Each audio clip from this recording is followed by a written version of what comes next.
നടൻ സൂര്യ തമിഴ്നാട് രാഷ്ട്രീയത്തിൽ ഒരു ഇടിവെട്ട് പോലെ വന്നിറങ്ങാൻ പോവുകയാണ്. അതിൻ്റെ സൂചനകളാണ് വരുന്നത്. പക്ഷേ ആദ്യം വരുന്നത് ഇതൊരു ദൈവനിയോഗമാണ്, അങ്ങനെ വരും എന്നൊക്കെയാണ് ഒരു ഫാൻസിൽ പ്രധാനപ്പെട്ട ആൾ പറഞ്ഞത്. പക്ഷേ ഫാൻസ് അസോസിയേഷൻ അത് തള്ളി. അങ്ങനെയൊന്നും വരുന്നില്ല, സൂര്യ രാഷ്ട്രീയത്തിലേക്കൊന്നും ഇല്ല, സാമൂഹ്യ സേവനം, അതായത് ഈ പറയുന്ന സേവാ പ്രവർത്തനങ്ങളൊക്കെ നടത്തും, അത് തുടരുമെന്നേ ഉള്ളൂ എന്നാണ് പറഞ്ഞത്. ഇത് തന്നെയല്ലേ വിജയും പറഞ്ഞിരുന്നത്? വിജയ് ആദ്യം പറയുന്നത് ഞാൻ രാഷ്ട്രീയത്തിലേക്കൊന്നുമില്ല, ഞാൻ പൊതുപ്രവർത്തനം നടത്തുന്നു. അങ്ങനെ വിജയിയുടെ നേതൃത്വത്തിലുള്ള ഒരു ഈ പറയുന്ന രസികർ കൂട്ടം നിരന്തരമായിട്ട് സേവാ പ്രവർത്തനം നടത്തുന്നു. ആൾക്കാരുടെ വിദ്യാഭ്യാസം, ചികിത്സ, അതുപോലുള്ള ഈ വീട് വെച്ച് കൊടുക്കുക, അങ്ങനത്തെ പരിപാടികളൊക്കെയാണ് നടത്തിയിരുന്നത്. പെട്ടെന്നാണ് വിജയ് രാഷ്ട്രീയത്തിലേക്ക് വരുന്നത്. പിന്നെ അവിടുത്തെ യുവാക്കളുടെ പിന്തുണയൊക്കെ വരുന്നു, അങ്ങനെ അധികാരത്തിലേക്ക് എത്തുന്നു. ഇവിടെ സൂര്യയും അത് തന്നെയാണ് പദ്ധതി തയ്യാറാക്കിയിരിക്കുന്നതെന്നാണ് തമിഴ്നാട്ടിലുള്ള രാഷ്ട്രീയ നിരീക്ഷകരടക്കം പറയുന്നത്. കാരണം സിനിമയിലൊരു ഘട്ടം കഴിഞ്ഞാൽ പിന്നെ അധികാരം കിട്ടിയില്ലെങ്കിൽ വലിയ അസ്വസ്ഥതയാണ് തമിഴ്നാട്ടിലെ ഒരു അവസ്ഥ സാധാരണഗതി. അപ്പോൾ സൂര്യയും രാഷ്ട്രീയത്തിലേക്ക് വരുന്നു. അങ്ങനെ വന്നാൽ വിജയിൽ നിന്ന് ഏറെ വ്യത്യാസമുള്ള ആളാണ് സൂര്യ. സൂര്യ രാഷ്ട്രീയ അധികാരത്തിലേക്ക് വന്നു കഴിഞ്ഞാൽ എന്തൊക്കെയാവും ഇവിടെ ഉണ്ടാകാൻ പോകുന്ന മാറ്റം? സാർ എങ്ങനെ നോക്കിക്കാണുന്നു ആ ഒരു തമിഴ്നാടിൻ്റെ രാഷ്ട്രീയം മാറുന്നതിനെ? തമിഴ്നാട് രാഷ്ട്രീയത്തിനെ സംബന്ധിച്ച് സിനിമയും രാഷ്ട്രീയവും തമ്മിൽ ഇത് കൂടിക്കൊഴിഞ്ഞ് കിടക്കുന്ന, സിനിമയില്ലാതെ രാഷ്ട്രീയമില്ലാതെ സിനിമ ഉണ്ടെന്ന് പറഞ്ഞില്ല. കാരണം അതിപ്പോൾ അണ്ണാദുരയ്ക്ക് സിനിമയായിട്ട് ബന്ധം ഉണ്ടായിരുന്നോ എന്ന് എനിക്കറിയില്ല. പക്ഷേ കരുണാനിധി, മോലൻജി, ജയലളിത ഇവരൊക്കെ നമ്മൾ കണ്ടിരിക്കുന്ന സിനിമ ആൾക്കാരാണ്. അവരാണ് ലൈം ലൈറ്റിലൊക്കെ. പിന്നെ ചിലപ്പോൾ പനീർ സെൽവമൊക്കെ ഇടയ്ക്ക് അവർ ജയിലിൽ പോകുമ്പോൾ പകരക്കാരനായിട്ട് അതൊന്നും വലിയ കാര്യമില്ല. അപ്പോൾ ഒരു സിനിമാക്കാരൻ എപ്പോഴും അവിടെ ഒരു ഒരു ഒരു ഒരു ഒരു സ്പേസ് ഉണ്ട് തമിഴ്നാട് പൊളിറ്റിക്സിൽ, അതിന് സംശയമൊന്നും വേണ്ട. അപ്പോൾ അതാണ് വിജയന് അനുകൂലമായിട്ട് വന്ന ഘടകം, അത് തന്നെയാണ്. അപ്പോൾ സാമൂഹ്യ സേവ എന്ന് പറഞ്ഞായിരിക്കും മിക്കവാറും ആൾക്കാർ തുടങ്ങുക, അങ്ങനത്തെ ആൾക്കാർ. അതിന് ശേഷമായിരിക്കും അവർ രാഷ്ട്രീയത്തിലേക്ക് വരിക.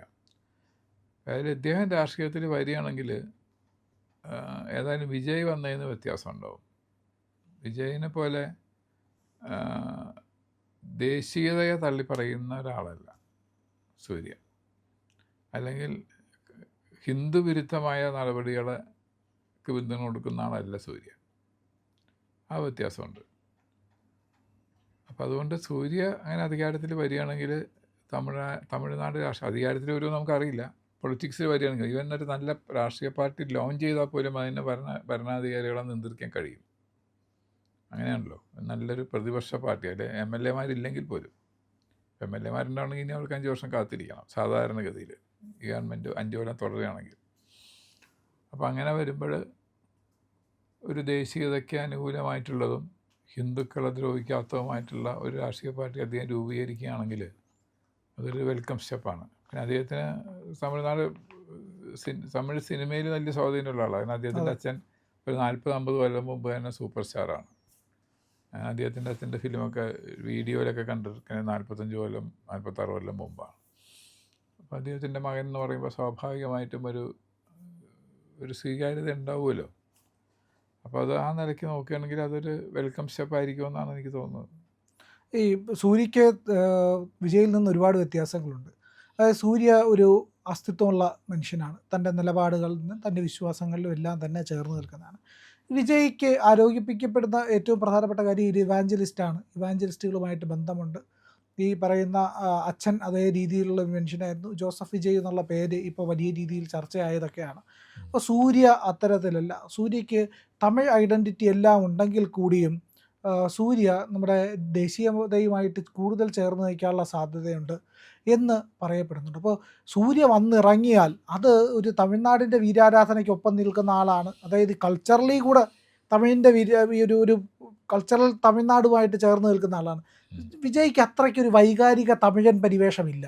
ആ വൈകാരിക തമിഴൻ പരിവേഷം എപ്പോഴും ഉള്ളത് വിജയ്ക്കാണ്. കാരണം ആ കപ്പട മീശ വന്നിട്ട് സിംഗമായിട്ട് അഭിനയിക്കുന്നു.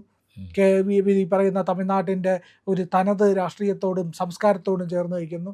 വിജയ് കോട്ടിട്ടാണ് വരുന്നത്. പക്ഷേ സൂര്യ മുണ്ടുടുത്ത് ഷർട്ടിട്ട് ഒക്കെ വരുന്ന ഒരാളാണ്.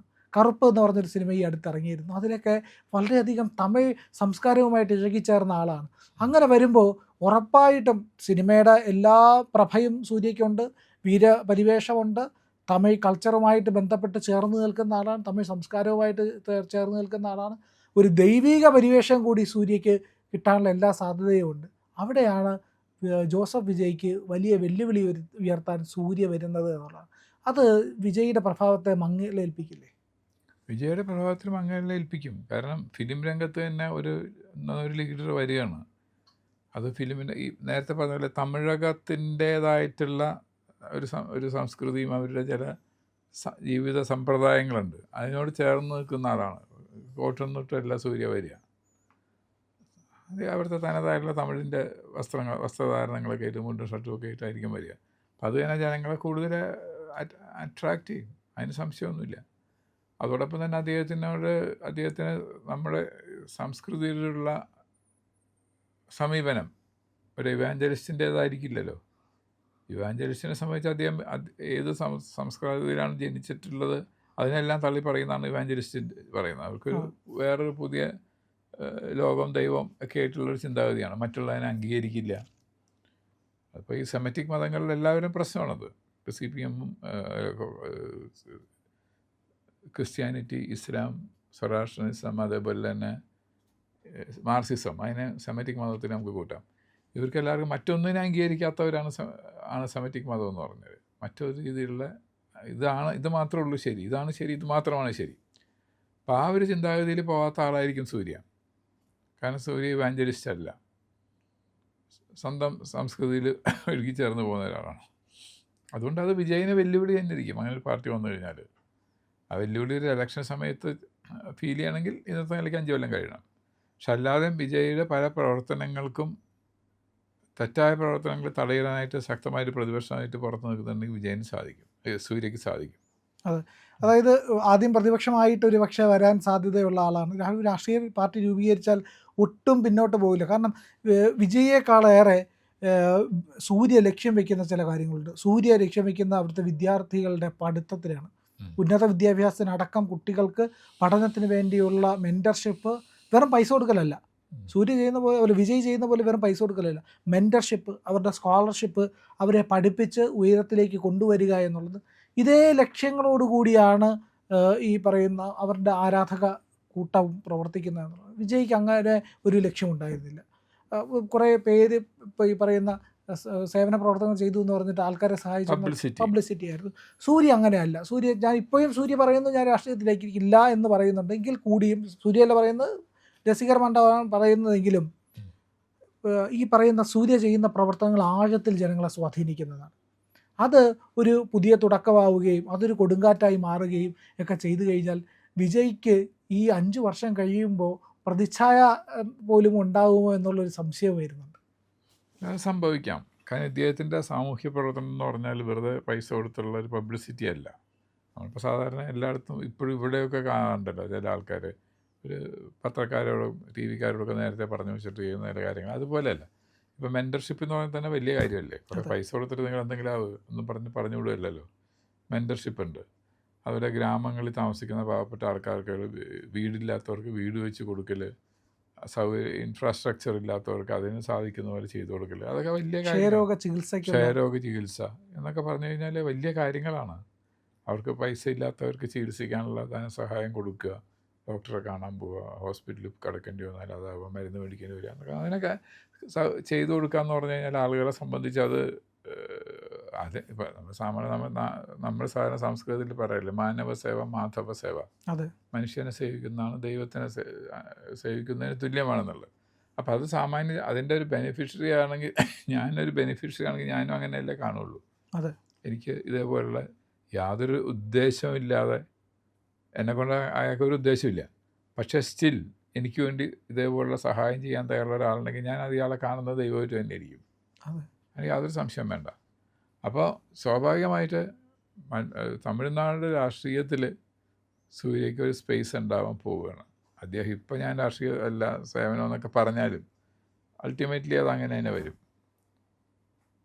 അത് സിനിമാ രാഷ്ട്രീയത്തിനെ സംബന്ധിച്ച് പറയുകയാണെങ്കിൽ വലിയൊരു കോളിളക്കം തന്നെ ആയിരിക്കും. കാരണം വലിയൊരു മുടിചൂടാമന്നനാണ് ഇപ്പോൾ മുഖ്യമന്ത്രിയായിട്ട് വന്നിട്ടുള്ളത്.